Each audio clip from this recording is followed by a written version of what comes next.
Normalmente, o Ministério Público do Estado de Sergipe tem uma imagem na sociedade, é visto por todos como uma instituição que reúne profissionais de direito, operadores do direito. Todavia, há uma dimensão dele que a gente precisa perceber, que é a da vida intelectual.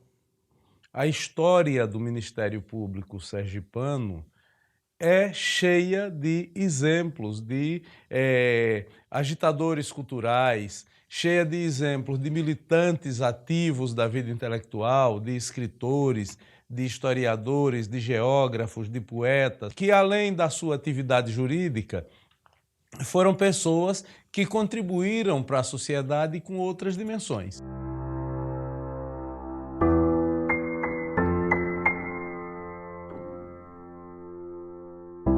O Ministério Público tem essa pleiade de homens e mulheres que muito contribuíram para a vida sergipana. Alguns até me surpreendeu depois no livro do Jorge Carvalho, como Mário Cabral, Jugurtha Barreto, Sebrão Sobrinho.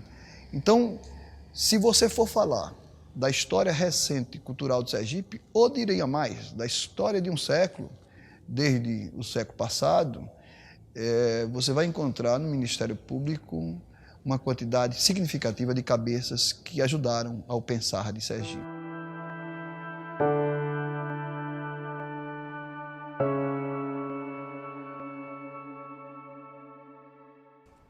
Nasci em Riachuelo a 17 de agosto de 37. Sou filho de João Nabuco Dávila e Maria de Lourdes Nabuco Dávila. A minha infância foi toda ela passada entre Riachuelo e o engenho Limeira, pertencente a meus avós paternos. Em 1957, adentrei a Faculdade de Direito da Rua da Frente. Ali conheci grandes mestres, Garcia Moreno, Bonifácio Fortes, Valdemar Fortuna, Hirohito Leó, Eduardo Cabral, Arquibaldo Mendonça. Mais tarde, todos eles, meus colegas de Ministério Público.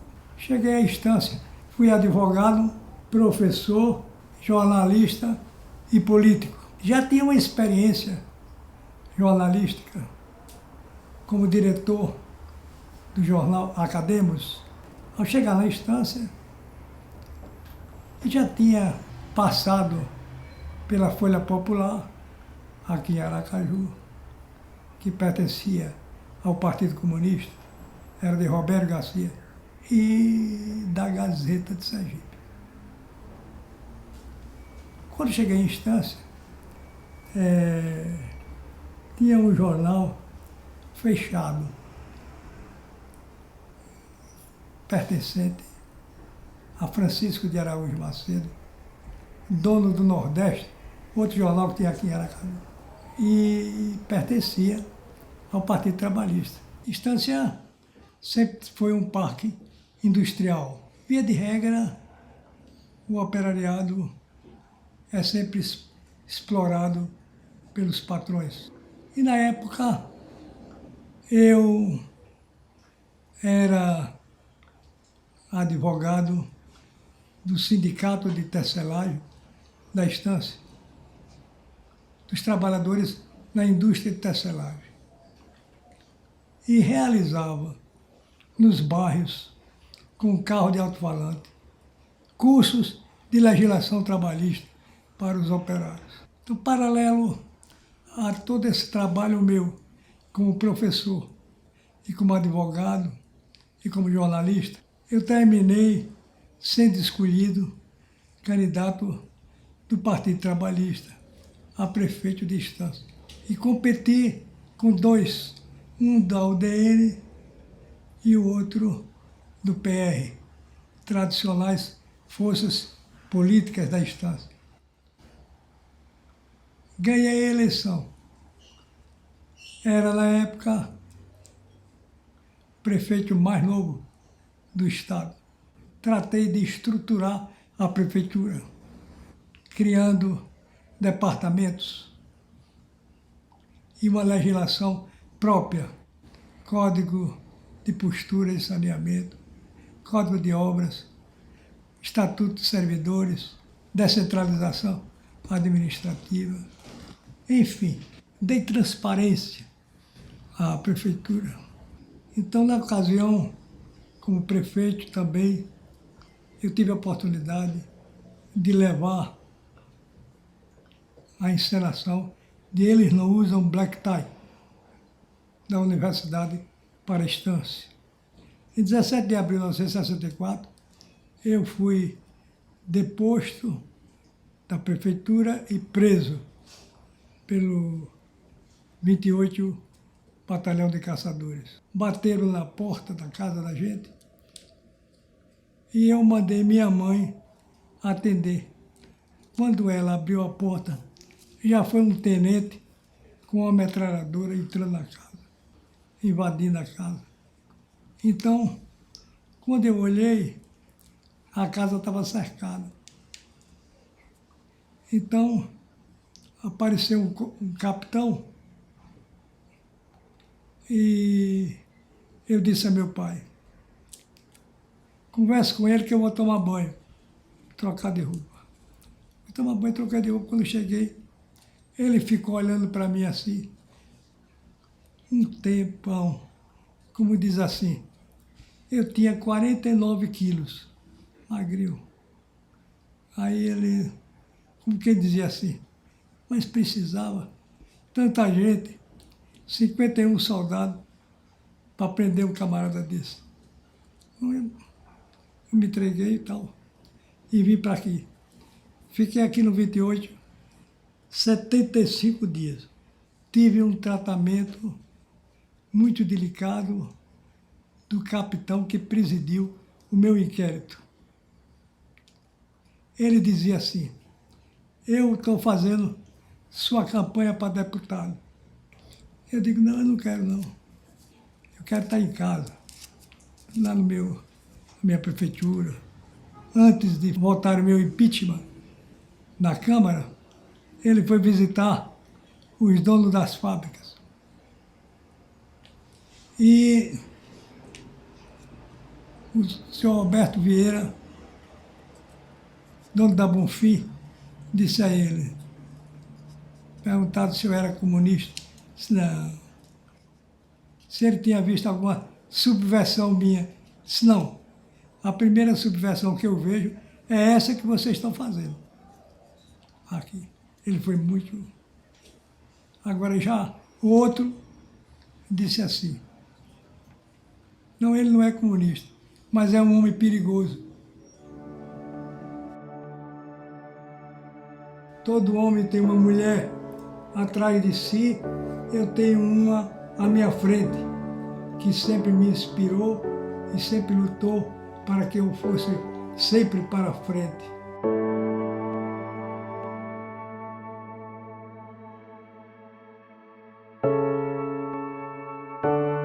Quanta ilusão! O céu mostra-se esquivo e sul dobrado do universo inteiro. De dúvidas cruéis, prisioneiro, toma por terra o pensamento altivo. Dizem que o Cristo, o Filho de Deus vivo, que também se chama Deus verdadeiro, veio ao mundo salvar do cativeiro, e eu vejo o mundo ainda tão cativo. Se os reis são sempre os reis, se o povo ignavo não conseguiu se libertar do duro freio e da miséria o travo, se é sempre o mesmo engodo e o falseleio, se o homem sofre e continua escravo, e que foi que Jesus salvar-nos veio? A antiga Faculdade de Direito, que se situa à Avenida Ivo do Prado.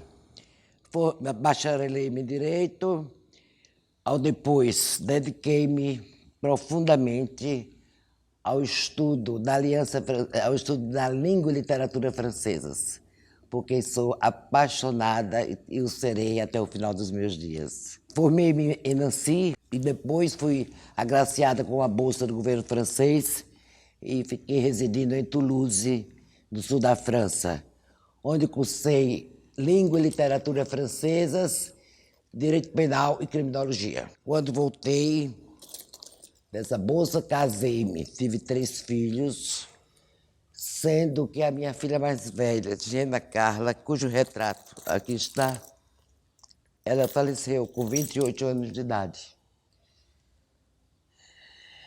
Foi quando eu me lembrei que talvez seja oportuno falar de uma poesia, que eu também sou, eu sou apaixonado por poesia. Então, esses versos. Minha filha dorme, dorme, o sono eterno, no berço imenso que se chama o céu. Pé das estrelas, um olhar materno, um seio quente como o seio meu. Voltando agora essa dor profunda, porque passei e já, por oportuno, a doutora Esther Azevedo, que também teve essa experiência da inversão, da dolorida inversão da ordem natural da vida, ela me telefonou e me presenteou com o livro A Dor Que Não Tem Nome, de Maria Eugênia Azevedo. Que coincidência, 1999. Mas voltando, entrei na universidade para ser professora e as lembranças melhores, porque os meus alunos eu considerava meus filhos do coração. E eu dizia sempre a eles, incapaz de servi-los quanto devo, quero apenas amá-los quanto posso.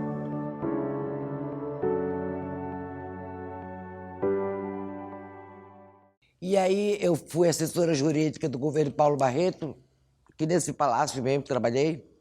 Fui assessora jurídica do governo José Hollenberg Leite, como membro da Consultoria Geral do Estado, e tive a honra e o prazer de ser chefiada por Dr. Carlos Aires de Freitas Brito, o nosso Carlos Brito, ministro hoje em dia.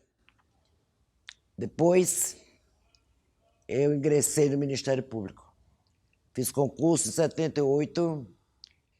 Ao ingressar, fui muito bem recebida, sobretudo por meu queridíssimo e saudoso amigo e colega Hirohito Dória Leó. Tive uma ascensão rápida, porque fui promotora e procuradora pouco tempo depois. E no Ministério Público eu me dediquei a elaborar pareceres. Trabalhei na Câmara Civil, mas sobretudo na Câmara Criminal, que era o meu ponto mais forte. Fui muito cuidadoso na elaboração dos meus pareceres, que graças a Deus até hoje são comentados, e sempre agi com honestidade e imparcialidade. Graças a Deus, são qualidades que eu herdei de meu pai, que foi um homem muito ilustre, muito respeitado, homem probo e que era muito austero na criação. Mas era um homem bom e tenho muito orgulho de ter sido filha dele. José da Silva Ribeiro Filho, que ele foi advogado, juiz titular da Justiça do Trabalho e, sobretudo, poeta. Sobretudo porque eu gosto da poesia.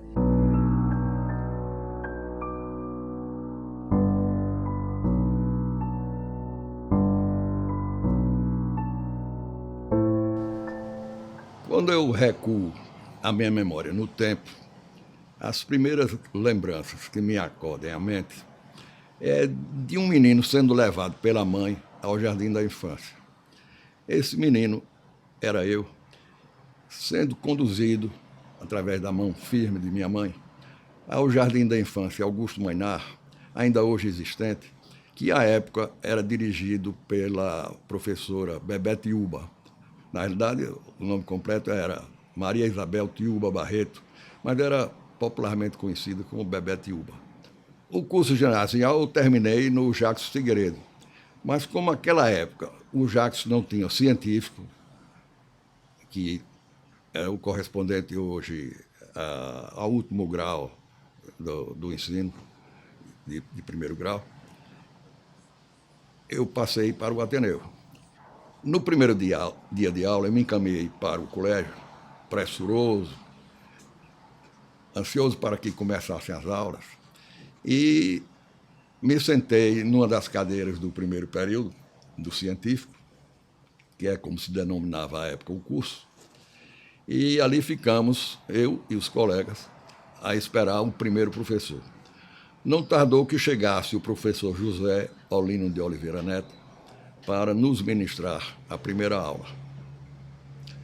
O professor José Olino, lembro-me bem, era um homem grave, baixinho, com um paletó jaquetão, sempre abotoado, que costumava sobrasar vários livros de uma vez, e adentrou a sala de aula ante o nosso sinal de respeito, que se consubstanciava no fato de nós todos nos levantarmos para receber o mestre. Mas assim que o professor Zé Olino se encaminhou para a sua cadeira, ele imediatamente proferiu um gemido. Ai, ele tinha uma voz anasalada. E levantou-se e saiu. Eu não percebi coisa alguma e fiquei dando voltas à mente para ver se descobria a que se devia aquele recuo inopinado do professor. Passados alguns minutos, chega à sala de aula a professora Maria Tétis Nunes, que era a diretora, conhecida pela sua rigidez, e perguntou quem foi que botou um prego na cadeira do professor. Aquilo para mim foi uma surpresa enorme, porque no Jacques de Figueiredo eu jamais seria capaz de conceber que um aluno colocasse um prego na cadeira do professor. O silêncio se fez totalmente. Passados alguns minutos, e diante do fato de que ninguém se acusava como autor daquele delito, podemos dizer assim, a professora Tétis decretou: a turma está suspensa por 8 dias. Eu voltei para casa.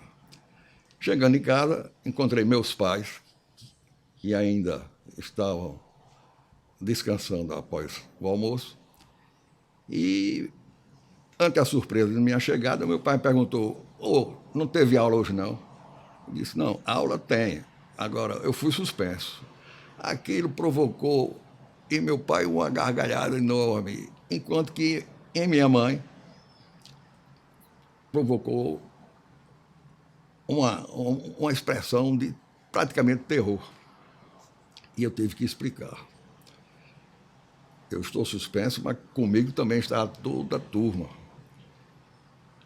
E expliquei as razões da suspensão. Fiz o curso de Direito, iniciado aqui na Faculdade de Direito. Naquela época não existia ainda a Universidade Federal de Sergipe, que se situava à Rua da Frente. Fiz os 2 primeiros anos aqui, depois me transferi para a Faculdade de Direito da Bahia, e os 2 últimos anos, eram 5 anos naquela época, o regime era feriado, eu voltei a fazer em Aracaju. Daquela época, guardo inúmeras recordações, bem como conservo também inúmeras amizades. Foram meus colegas Hiroito Leó, Núbia Lima, Alisson Porto, Aécio Dantas, José Amado Nascimento, José Costa Cavalcante, enfim, uma série de vários amigos que seria até enfadonho relacioná-los. Lecionei Direito Penal e Direito Penitenciário durante 30 anos, ao cabo dos quais vim a me aposentar, o que o fiz com saudade. Fiz porque já estava me adiantando na idade, e a atividade de professor é, na realidade, muito desgastante. Primeiro porque era desses professores caxias, eu não faltava aula, cumpria os horários, não embromava, não enrolava, chegava na universidade às 7 horas da manhã, saía às 11 horas da manhã, entrava à noite, 7 da noite, saía mais das vezes às 10 horas da noite. porque sempre depois das aulas os alunos pediam esclarecimentos e eu nunca me neguei a dar esclarecimentos. E os dava com satisfação, com prazer. Eu tinha vocação para ensinar. Vencido e exausto, a casa volto. E vejo a sombra amiga dos beirais vermelhos. Atravesso o jardim e a terra beijo, peregrino a rezar, assim, de joelhos. Abro a porta de leve, hesito, arquejo, e junto à face morta dos espelhos, julgo rever meu pai, sonho ou desejo, na velha casa dos beirais vermelhos. O pranto me domina, e o mesmo teto, a mesma sala em que vivia outrora, cercado de carinhos e de afeto. E corro, então, aflito e adiante abraço. Abraço minha mãe, que também chora, me faz descansar em seu regaço.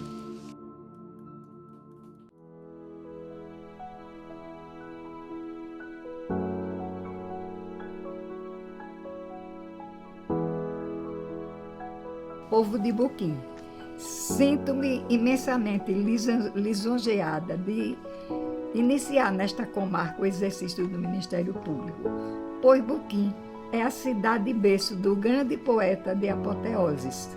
E falar em Boquim é falar em Hermes Fontes e é falar da Fonte da Mata. Quem melhor do que ele poderia cantar a sua terra natal? É notável observar-se que diante do apogeu, diante da glória, diante do deslumbramento, o maior poeta sergipano não esqueceu o seu torrão natal e o consagrou nesse poema. Depois de longa ausência e pouca distância, vi a fonte da mata, de cuja água bebi na minha infância. E que melancolia nessa emoção tão grata! Vê-se constância das coisas na inconstância, vê que a poesia é uma segunda infância e que toda a poesia vem da fonte da mata. A infância, como a infância de toda criança que mora em Neópolis, principalmente assim, de frente ao Rio. Logo eu comecei, porque lá não tinha assim colégio, bom, só tinha um grupo. Resultado, eu tive que estudar em Penedo, porque meus irmãos eram mais velhos, estudavam aqui em Aracaju, mas meu pai não podia pagar tanta gente na interna, porque já tinha também 2 irmãs mais velhas que estudavam em Propiá, naquele colégio das Freiras. Resultado, aí eu tive que estudar em Penedo. Para isso, o que aconteceu? Meu pai era compadre de Zeca Peixoto, que justamente ele era o dono daquela fábrica de passagem. E ele todo dia ele ia apanhar o povo de Neópolis para passagem. Resultado, logo com 6 anos eu comecei a atravessar o rio. Logo com 6 anos. Aí eu ia justamente eu ia de lancha, na lancha dos operários, e voltava, na volta não tinha lancha, eu vinha de canoa de vela, né? Naquele tempo não tinha motor. Quando eu completei meus anos, meu pai era exator. Aí, justamente, para facilitar estarem todos juntos, ele conseguiu vir para aqui, para Aracaju. Aqui em Aracaju, eu fiz exame de admissão, já está na época de fazer exame de admissão. Fiz exame de admissão e fui estudar aqui em Aracaju, no Colégio Estadual. Naquele tempo era Ateneu, né? Ateneu Sergipense, parece, um nomezinho assim. Aí estudei no Ateneu. A faculdade de Direito foi maravilhosa. Naquele tempo, a gente fazia, não sei como era agora, para poder entrar na faculdade, a gente fazia prova escrita e prova oral, né? Não sei se era assim na sua época. Fazia prova oral também. E a oral era dissertando sobre o ponto que caiu.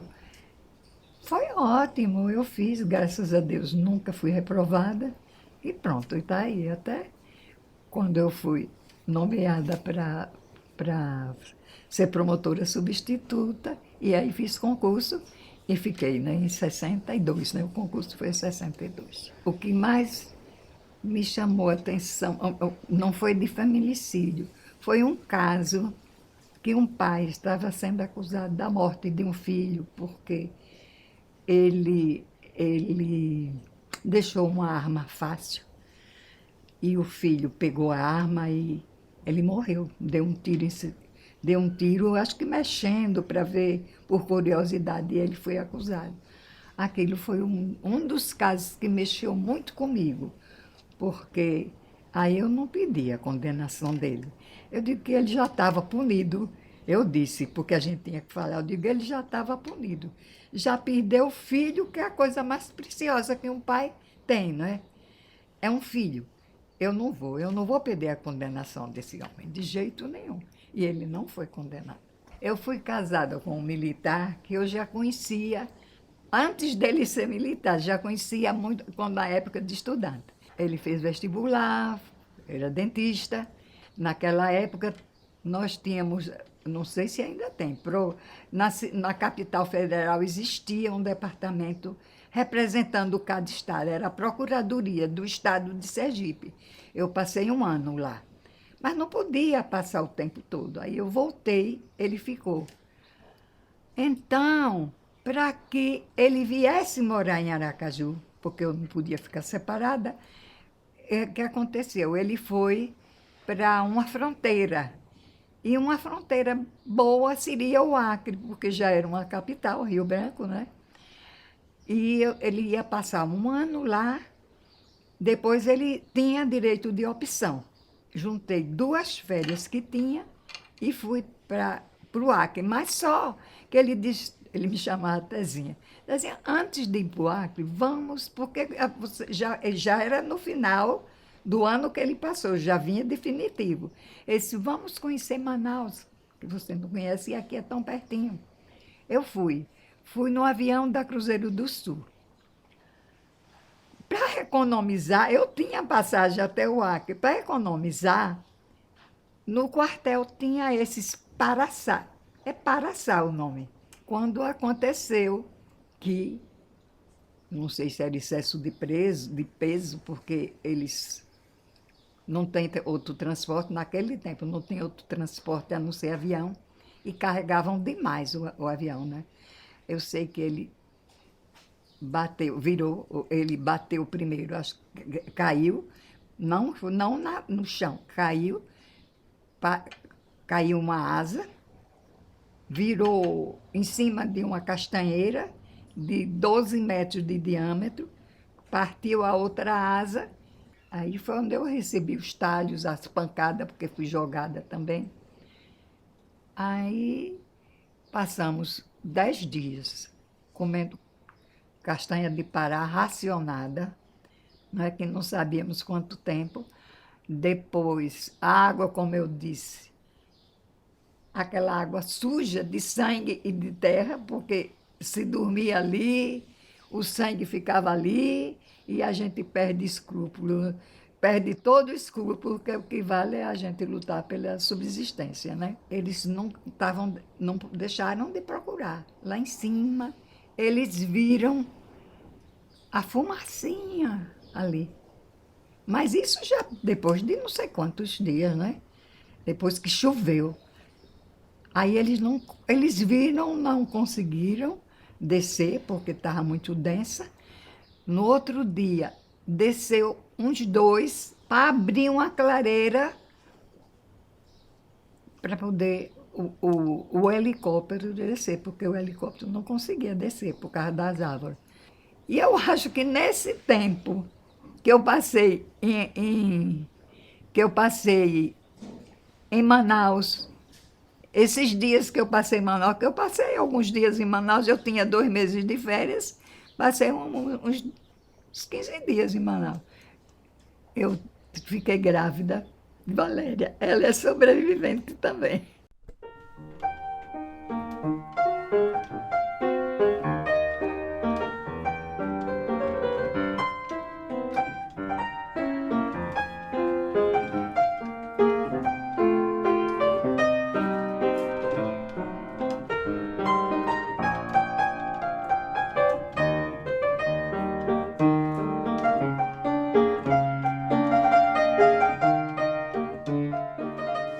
Desde pequeno, me habituei vendo minha mãe, quase todas as noites, ficava até 10, 11 horas, quase todas as noites, de livro na mão lendo.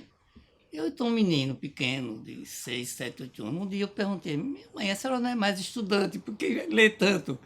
Ela riu e disse, não, é o seguinte, todo professor tem que fazer constantemente suas pesquisas e reler tudo que leu para ir se ir atualizando.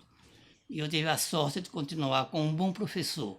Dessa vez, Maria Tetes Nunes, ainda moça, bem, tinha chegado da Bahia formada, e me acompanhou os 3 anos do Colégio de Bias Barreto, ensinando História.